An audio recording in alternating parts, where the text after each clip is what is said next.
Nah, Mhm. kita tinggal buka aja nih di Colab untuk implementasinya.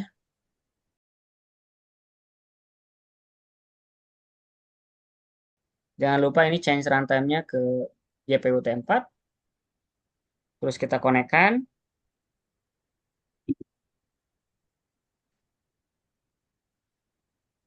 Kita akan pelajari lebih detail bagaimana ResNet bekerja. Kok dia bisa achieve state of the art di tahun 2015 ya. Performanya bisa bagus dan menjadi juara kompetisi ImageNet pada saat itu. Nah, ini saya akan cerita dulu background-nya, Mas. Jadi pertama, ketika kita nambahin layer neural network, contohnya misalkan di sini ada 5 layer lah, pas sebelumnya kita bikin konvolusi. Akurasinya udah 98%. Plot, validation, dan train akurasi pada saat proses training gitu ya, menanjak bagus. Dari sana kan kita jadi Mhm. punya intuisi gitu ya. Kalau kita tambahin layernya lagi, apakah makin naik atau enggak? Waktu itu kan mikirnya gitu ya. Kita tambahin, kita ubah gitu ya. Kita tambahin tuh malah saturasi nih. Dia naik. Waktu itu kan makanya kita putusin. Oh, nggak bisa pakai linear layer. Kita harus pakai convolution. Bahkan mungkin kalau convolution Convolution. pun di Mhm. posisi kemarin yang udah nyampe 99 ya terakhir ya. 99% Hmm. gitu ya. Kita pengen mentokin lagi gitu ya. Kita tambahin lagi layer convolutionnya makin banyak sebanyak ini gitu ya. Yang terjadi mungkin juga akan sama gitu ya. Di mana train dan validation akurasinya itu menjadi stagnan, nggak berubah, Stagnan. saturated gitu ya, won't change it. Nah, kondisi ini, problem ini disebutnya network degradation. Nah, jadi Degradation. nambahin layer sebanyak apapun ke kondisi seperti ini, Mas, tidak ada benefitnya, Hmm. tidak bikin akurasinya meningkat karena akurasinya bakal sama aja, stagnan, saturasi. Nah, kenapa bisa kayak gitu? Ber- Ini terjadi karena model yang kita bangun mengalami yang namanya tuh vanishing or exploding gradient. Ketika terjadi vanishing gradient ataupun exploding gradient, bertambahnya layer itu mengakibatkan gradiennya ada yang semakin kecil itu jelek. Karena kalau gradien semakin kecil kan dia makin sulit. Turun ke bawahnya itu makin lama. Bahkan mungkin nggak turun-turun gitu. Karena bayangin kalau turunnya itu 0,0001 kecil banget gitu ya. Pasti akan sulit Oh, kelihatan perubahannya sampai dasar. Ngabisin waktu banget gitu ya. Kalau terjadi vanishing gradient yang barusan gitu ya. Kalau exploding gradient itu ketika gradiennya itu makin membesar. Nah, gradien gede juga jelek karena apa? Dia jadi nggak stabil ya. Nah, itu tuh kasus-kasus yang disebut dengan vanishing or exploding gradient di mana gradiennya itu tidak optimal. Kecil banget jangan, terlalu gede jangan, tapi optimal. Makanya itu dikontrol sama si optimizer.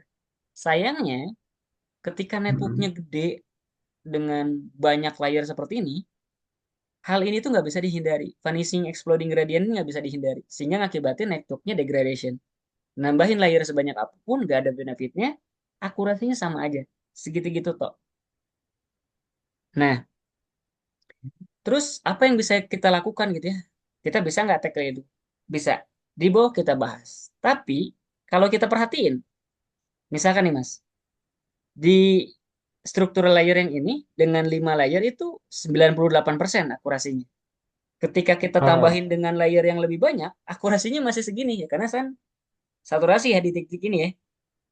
Jadi saturasi. bisa dilihat layer-layer ini tuh seolah-olah ya memang mau ada ataupun nggak ada layer ini tuh nggak berpengaruh gitu kan ya. Bisa disimpulin kayak gitu ya. Ah, Jadi ah. bisa aja ya udah ini bisa kita simple skip aja nih layer setelahnya. Toh juga nggak ada benefitnya gitu. Jadi dari output ini tuh langsung nih ke fully connected layer lah langsung diprediksi daripada ngitung ke layer-layer yang memang nggak ada benefitnya. Layer-layer yang nggak ada benefitnya ini yang seolah-olah kalau di compute pun input outputnya kan jadi sama gitu nggak ada perubahan gitu ya. Ini tuh Hmm. seolah-olah seperti identity function mas. Dimana kalau kita Ident. ada informasi input gitu ya, baik gambar ataupun fitur map, masuk ke layer yang tadi yang nggak ada faedahnya tadi gitu ya, outputnya tuh Hmm. sama gitu, nggak berubah gitu. Jadi fx sama dengan x. Fx ini adalah output dari layernya, x ini adalah fitur map atau gambar inputan. Outputnya itu sama. Ini tuh disebutnya tuh identity function. Jadi function di tengahnya ini tuh nggak ada nggak ngetransform apapun. Jadi kalau persamaan matematikanya kan bisa ditulis kayak gini ya. fx sama dengan x gitu. Jadi mau x-nya 1 hasilnya ya 1, x-nya 2 hasilnya 2 gitu. Nah, disebut identity function. Sehingga dari ilustrasi ini tuh sangat make sense daripada kita compute capek-capek kita hitung ngabisin power komputer gitu ya. Mending kita skip Hmm. aja.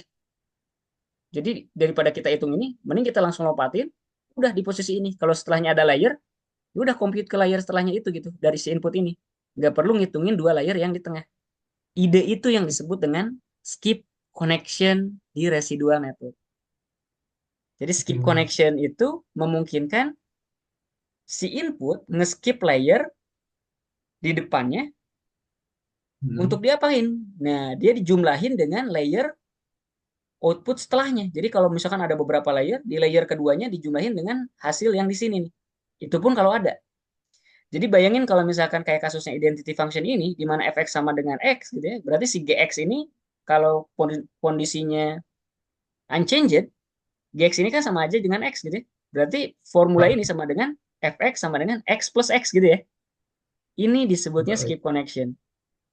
Benefitnya memudahkan si network untuk belajar lebih baik daripada mengcompute layer yang nggak ada faedahnya, dia bisa skip. Tapi kalau layernya memang ada pengaruh gitu ya, pengaruh positif terhadap output, nah dia akan Hmm. kontributin, akan dia tambahin. Makanya selain hasil dari komputasi si layer yang kemungkinan ada faedah dan enggak, dia Hmm. kombinasiin, dia concat, dia jumlahin dengan fitur map ataupun inputan gambar sebelumnya. Ini memungkinkan pertama, si networknya belajar identity function, kalau memang kasusnya si hidden layer gak ada faedahnya, dan sekaligus transformation, kalau memang hidden layernya ini, convolution layernya ada manfaatnya. Di bagian-bagian awal mungkin si hidden layernya masih ada manfaatnya, contohnya di 5 layer awal misalnya. Tapi yang setelah-setelahnya kan ya udah di skip aja gitu ya, tengah-tengahnya itu nggak ada benefitnya. Nah dengan formulasi ini memungkinkan fleksibilitas itu. Jadi kita bisa stacking banyak layer ke dalam network tanpa takut ada degradasi network gitu ya. Seperti di kasus yang di atas ini.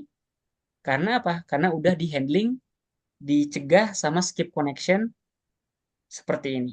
Ide inilah yang mendasari si Kai Ming Hmm. Hee ya mampu mempropos yang disebut dengan residual block di papernya ini.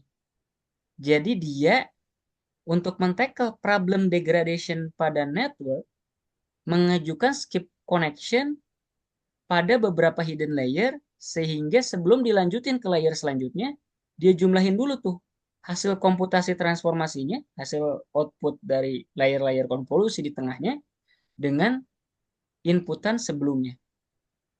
Nah, ini kan yang original, ini yang residual block. Kenapa namanya Hmm. residual? Residual itu dari kata residu, sisa. Bisa. Kalau kita Hmm. lihat rumusan ini kan sama seolah seperti gambar original dikurang hasil bedanya gitu ya. Makanya disebut itu residual gitu. Atau istilah lainnya ada yang nyebut skip connection. Nah, itu dua dua hal itu tuh sama aja sebenarnya. Mengarah ke konsep Hmm. yang sama. Nah, kita akan coba implementasiin di PyTorch gimana sih ngenuangin gitu ya konsep residual block ini di PyTorch. Nah, kita akan compound, kita akan bangun sebuah kelas modul menggunakan PyTorch yang disebut dengan residual block yang di dalamnya sebenarnya ada dua konvolusi 3x3, batch norm, relu, konvolusi, batch norm. Nah, baru setelahnya itu di append ya, dijumlahin dengan inputnya. Outputnya baru relu. Satu komputasi struktur seperti ini disebutnya residual block. Nah, gimana kita Oh. implementasinya? Pertama kita bikin residual block di apa inherited dari base classnya NN modul punya si PyTorch. Ini sebelumnya kan pernah juga ya kita bikin neural network modul kayak begini pas di self attention ya. Nah, ini kita juga lakukan teknik yang sama. Nah, kita define beberapa layer. Di sini contohnya konvolusi pertama ya. Kernel size-nya 3 sama ya. Stride dan padding-nya satu-satu agar output dimensinya nggak berubah ya. Persis seperti Oh. originalnya. Terus kita define batch normalization. pertama, dan juga di sini kita define konvolusi kedua yang di sini masih kernel size-nya 3 sama, kita nggak reduce, stride dan paddingnya Oke. satu-satu, terus batch normalization kedua. Nah, ini kita baru define layernya. Nah, kita susunnya di bagian function internal forwardnya ini. Nah, pertama kan Oke. ada inputan datanya si X ya, si data ini ya. Nah, si X ini pertama dikonvolusi, conv 1 yang tadi kernelnya 3 kali 3 yang ini berarti ya. Terus di Mm-mm. BN, BN ini adalah batch normalization, dimasukin ke batch normalization, terus di apply relu. Nah, di sini di relu, outputnya Relu. dapat, baru dilanjutin ke konvolusi yang kedua, si output ini Mm. disambungin, di batch normalisasi lagi. Nah, setelah batch normalization, kan ini jumlah nih. Output dari batch Oke. normalization dijumlah dengan X original nih. Nah, Si caranya kayak input. gini. Ini kan sama aja seperti out sama dengan out plus X ya. Oh iya. Mhm. Nah, baru setelahnya di relu. Seperti yang di atas ini. Nah, ini jadi persis sama seperti yang kita punya ya. Sebenarnya di sini kita nggak akan tempelin ke model. Cuma kita pengen lihat respon ketika gambar dimasukkan ke dalam residual block, outputnya akan seperti apa. Jadi mirip seperti ini gitu. Ada gambar di feeding ke Mm-mm. residual block, output residunya seperti apa. Nanti kita akan visualisasiin, kita plot hasilnya. Nah, gambarnya saya Oke. pakai di repo image classification-nya ada gambar cat.cpg pertemuan 5 ya. Saya download ke Colab karena nggak otomatis ada di foldernya. Nah, ini kalau kita lihat udah ada cat.cpg, gambarnya kurang lebih sama seperti yang di atas ini ya. Nah, si Mm-mm. gambar tersebut kita baca pakai OpenCV. Terus Oke. susunan posisi channelnya kita atur ulang dari BGR ke RGB ya. Terus Oke. convert ke PyTorch tensor ya, seperti sebelumnya. Nah, di sini saya juga atur secara dimensionnya ya. Yang strukturnya kan kalau NumPy array itu HWC ya Mas, si dimensi gambarnya ya. Nah, kalau di tensor kita ubah ke jadi C, W, H, W. Kenapa harus channelnya di Tahu. depan? Nah, itu dibutuhkan sama si apa namanya residual bloknya ya. Residual block. Oke. Nah, karena ini cuma satu gambar, si residual block ini ketika dia ngeproses inputan tuh dalam bentuk batch. Si X ini tuh batch data, jadi multiple gambar harusnya ya. Jadi kita makanya di sini unsequenced. Nah, kita ubah dari yang strukturnya CHW jadi 1, C, H, W. Jadi seolah-olah satu batch, di dalam batchnya cuma ada satu gambar lah kurang lebih kayak gitu ya. Ah. Biar kita Mhm. nggak repot-repot nyiapin dua gambar dan banyak gambar lah. Jadi ini kita simulate seolah-olah input image ini adalah tensor dengan isinya satu gambar. Nah, si satu gambar ini saya normalize. Nilainya dari, kan kalau gambar itu masih ingat 8 bit pixel itu 0 sampai 255 ya. Ya. Dia normalize nilainya jadi 0 sampai 1. Tinggal 01. dibagi Oke. 255 aja ya. Gampang kayak gini. Nah, cara pakainya gimana? Tinggal kita panggil aja kelasnya residual block. Kita specify number of channelnya. Karena si Oke. cat.jpg ini masih 3 channel ya. Nggak kita rubah ke grayscale di sini ya. Jadi kita Mhm. set channelnya 3. Nah, saya instantiate ke objek namanya RB. Ini seperti kayak model ya, kalau yang di pertemuan-temuan sebelumnya gitu ya. Cuma ini hanya dari residual blocknya saja. Nah, inputan gambar yang satu batch ini, yang isinya cuma satu gambar, saya masukin ke residual block hasil instantiate-nya. Nah, dihasilkan residual image-nya. Si residual image ini adalah gambar yang kita dapatkan di ilustrasi di atas ini. Kalau saya Oh jalanin, ya. nah kita bisa subtract, kita kurangin gitu ya, original image dengan residual image-nya. Jadi kalau gambar ini saya kurang dengan gambar ini, kan Heeh. kelihatan kayak perbedaannya gitu ya, diff-nya gitu ya. Nah ini Heeh, heeh. saya simpen di variabel namanya visual residual gitu. Visual residual. Oke. Selanjutnya di sini berarti saya punya tiga tensor nih. Input image yang gambar cat-nya ya. Original. Residual image hasil output dari residual blocknya. Terus tensor visual residual. Ini hasil pengurangan original dikurang hasil komputasi Residu. residual block. Nah, tiga tensor ini Oke. saya akan visualisasiin menggunakan Matplotlib ya. Tapi karena Matplotlib cuma support inputan NumPy array, jadi saya convert dulu nih si tiga variabel ini. Jadi Heeh. versi NumPy-nya ya. Input image tensor saya Oh, ubah jadi ya. input image NP dan seterusnya. Jadi ada residual image NP, visual residual NP. Nah, ini saya convert pakai function rescale tensor ya. Saya ubah lagi nilainya jadi 255 kembali gitu ya, 0 sampai 255 dan saya convert ke NumPy array.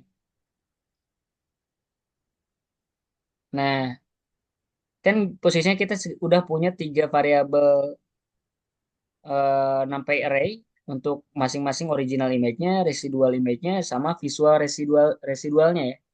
Nah, di sini saya tinggal imshow aja pakai matplotlib. Saya panggil functionnya imshow. Nah, masukin tiga NumPy array tadi ya. Kalau saya print, nah ini yang originalnya. Ini output Oke. gambar hasil residual blocknya. Outputnya kayak gini. Nah, ini adalah Mm-mm. hasil pengurangan ini dikurang ini Wah. gitu, kurang lebihnya. Ngasilin Oke. gambar seperti ini. Nah, ini artinya apa gitu ya? Ada artinya nggak? Ya, secara ilustrasi ini meaningless. Kita nggak bisa deteksi hasil klasifikasi atau apa. Tapi maksudnya, idenya adalah efek dari residual block ini, hasil gambarnya itu berupa residual image. Pasti lebih gampang di train. Karena apa? Si model fokusnya itu pada change-nya aja, perubahannya. Kalau nggak ada apa, ya udah, berarti nggak perlu repot-repot di calculate ya, di skip koneksinya, Ah, karena nggak ada changes ya kan. ah, Nah, tapi kalau ada, nih, contohnya seperti ini ya, berarti ini yang dipelajari, ini yang di inputkan atau dianalisis sama si optimizer untuk dikalkulate loss-nya dan lain sebagainya. Karena daripada ngekalkulate dari original gambarnya gitu ya, semuanya komposisi gambar informasinya diproses dari raw, bisa aja nggak berarti terutama ketika networknya sangat besar gitu ya. Karena bisa tadi terjadi efek apa? Degradation network tadi ya, di mana akurasinya nggak berubah di network ah, paling dalam, di layer-layer paling dalam. Nah, saat itulah ah. si residual block menolong gitu ya. Dia akan nge-skip kalau memang nggak beneficial, kalau beneficial ya dia bakal ekstrak residualnya. Nah, dari residual itu sekali lagi si network akan lebih gampang belajar dibandingin belajar dari gambar utuh raw-nya seperti ini.